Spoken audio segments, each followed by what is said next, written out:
आज आलोचना आम देखा त्रिकोणमिति विषय में जहाँ सब शिखे केमती व्यवहार कर व्यवहार करने द्वारा आम कौन सुविधा होता है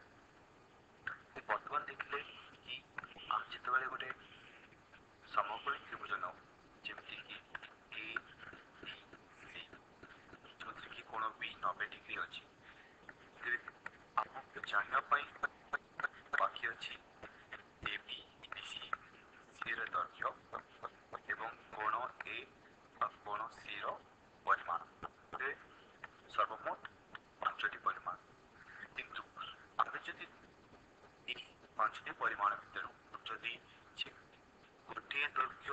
और गोटे कोण परिमाप जानी जेकोसी दुईटी बाहुर दैर्घ्य जानी तेरे अन्य 3टी चित्र आम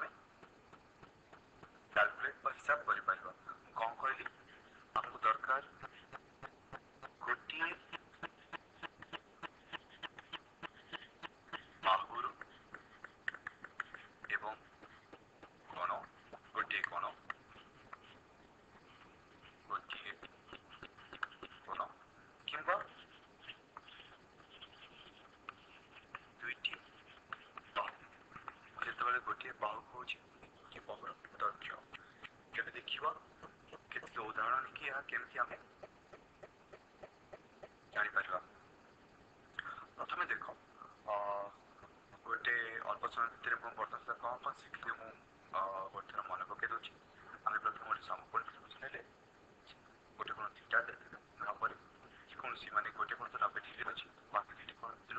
जेकोसी कोण टू हम थीटा नेबा से थीटार सम्मुखीन को बी सम्मुखीन बाहु को बी कहू एवं संलग्न बाहु एवं कर्ण एच एवं ता जानी सारिया परे आमे 3टी बाहु मध्य 6टी अनुपात संभव एवं से 6टी अनुपात को आमे